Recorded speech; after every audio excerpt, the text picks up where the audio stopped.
Non, non, encore, non, je ne peux pas croire ça, les gars. Non, lii du dëgg. Non, pourquoi je dis non, les gars?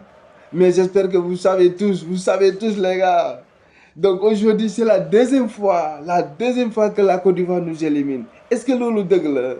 Est-ce que yoon la? Non, waruñu mun a nangu ça, quoi, franchement. Ils nous avaient éliminés durant la Coupe d'Afrique des Nations au Côte d'Ivoire, hein, avec l'équipe A. Et aujourd'hui, sur les U17, il fait la même chose au Tirobi. Au Tirobi. Non. Ok, c'est le football, les gars. Donc, je vais dire lu ndaw tuuti rek. Donc, je sais que la Côte d'Ivoire, c'est une équipe, hein, qui a l'habitude de gagner sur les tirs au but. C'est pas aujourd'hui que la Côte d'Ivoire qui gagne comme ça sur les tirs au but. Non, non, non. Dañoo am habitude di gagner tir au but. Côte d'Ivoire boo xoolee match yu bëree, hein, même si qualification ça, sur les qualifications du Coupe du Monde, sur les qualifications de gagner un trophée, tout ça là. Donc la Côte d'Ivoire, il remporte ses matchs plusieurs fois, il remporte ses matchs au tir au but. Donc c'est une équipe bi nga xamante ne dañoo am expérience te seen joueurs yi dañoo franchement boo xoolee tey ni ñu doon dóoree seen penalty yi sax da ngay xam ne ñii dañoo relax quoi, dañoo tranquille, sans stress, sans pression, xam nga ñëw teg sa bal xool fu ngay dóor nga daal di dóor mu dem. Xoolal gardien bi rek, tous les 4 bi les 5 bi yëpp foofu lañ ko dóor, les gars, mon gars, ah gardien bi mënul génnee benn bi. Non, franchement, si c'est trop quoi. Mais dara c'est le football. Toujours on reste sur le football, le cadre football là quoi. Donc football loolu moo fa nekk.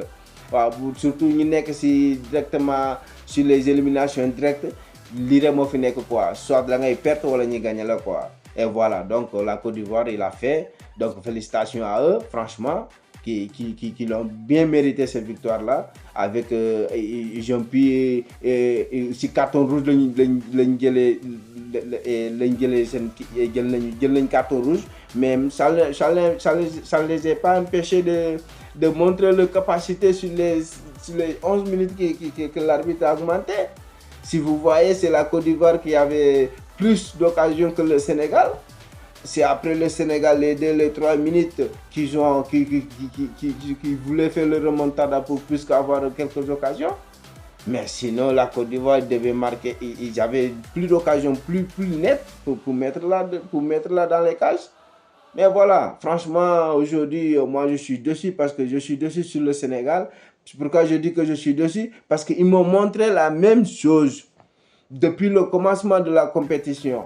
Et depuis le commencement de la compétition, j'ai dit ça. J'ai dit, mes gars, vous savez quoi? Le football que vous avez en train de faire, je suis très content. Parce que entre vous vous retrouvez. Vous savez où est mon collègue, où est le latéral gauche, où est le milieu de terrain. Tout ça là, vous vous retrouvez dans les ailes, dans les coins pour arriver en attaque. Mais arriver en attaque, les gars, la finition et de me mettre et de me cadrer les ballons, ça manquait. Et aujourd'hui, c'est la même chose. On tire, mais on ne cadre pas. Mais les gars, il faut cadrer. Il faut marquer des buts. Combien de fois que vous voulez qu'on vous dise il faut marquer. Mais c'est pas seulement cette équipe. Mais Sénégal, tout, il faut marquer des buts. On a besoin que vous marquez des buts, les gars. C'est trop. Non, dañoo sonn. Dañuy toog di seetaan match yaakaar ne li mooy am après de suite xam nga ah ab xoolal défenseur Cissé yow bu dee noonu ngay dóoree penalty bàyyi sa waay gars yi yow loolu nar a def nii ngay dóor penalty mel ni kuy ñëw si fecc nii kuy ñëw nu mu tuddati sax ñëw yéeg seen pour def démonstration affaire yooyu noonu ah non yow da ngay fontu équipe nationale nga ñëw di dóor ni penalty di caaxaan ni non booy yéen da ngeen di fontu quoi. Mais franchement man seen football bi dafa man neex waa football bi ngeen di football c'est très professionnel franchement, mais le reste est que il faut avoir une finition nette, une finition bu nga xamante ne action bi day dem ba jeex tàkk waaw ngeen di dugal ay bii c'est ça qui vous reste quoi les gars, c'est ça qui vous reste. Mais malheureusement yóbbu ngeen ñu coupe du monde, sinon bon les gars ça devient catastrophique franchement xoolal Aïdara c'est un joueur vraiment un grand joueur, moi je peux dire, parce que man seetaan ma kon mais tey dama seetaan Aïdara il fait des grandes choses franchement. xoolal contrôle am boobu na bu mu contrôler arnaqué bal bi bloqué ko protéger xool sigi gis ne sama latéral bi ñëw na xoolal lu mu def rek. Mais c'est ça un attaquant, des fois si tu peux pas marquer mais tu fais marquer aux autres, voilà. Aïdara il a protégé bien sa balle. Sur Sénégal bi ñoo nekk si ginnaawam kenn xamul lu muy def foofu noonu mu ne saa waay am jëlal, mais malheureusement saa waay latéral bi moo cuune rek. Mais lii bu doonoon beneen, si c'était un attaquant ou soit benn gaucher bu fa nekkoon mu dugal ko. Franchement les gars, moi aujourd'hui j'ai rien à dire, seulement je vais vous encourager et franchement je vous encourage et que là vous nous avez amené à la coupe du monde au maximum, voilà. Mais c'est pas grave, dem la ngeen defar yuwaat, ngeen seetaanaat seen match yi, ngeen xoolaat seen erreur yi, ngeen xool leen manqué woon, voilà. Bu boobaa après les matchs qui viennent tout ça là di ngeen mën a xam ni ngeen di doxalee seen bopp quoi. Mais franchement tey ni ngeen ñu wonee nii moom c'est très très très honteux les gars. C'est ñun man comprendre ma football bi ngeen ma won, football ngeen mais te dugaleen bii, c'est pas question bii mais occasion yi leer nañ ngeen di am mbaay franchement.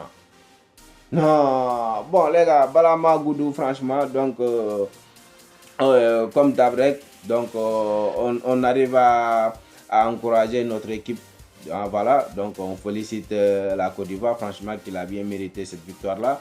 Donc Ivoirien yaa ceke bi moom dafa dugg quoi tey moo tax xam nga rek gars yi tey bàyyi ñu quoi franchement. Mais sur le match franchement am na carton rouge bu nga xamante ne c'était clair 2 cartons rouges au maximum, voilà. Mais arbitre dafa nelaw foofu xoolul VAR, waaw. Mais tout ça là c'est des choses yi nga xamante ne joueurs yi booy ay jeunes lañu quoi. Mais bu doonoon xam nga rek amoon beneen expérience ni affaire yooyu noonu dina doon tëdd foofu noonu te franchement VAR dina consulter te VAR bu consulter ça c'était rouge direct franchement, ah oui. Mais bon c'est ça le football quoi, on accepte qu'on a perdu aujourd'hui.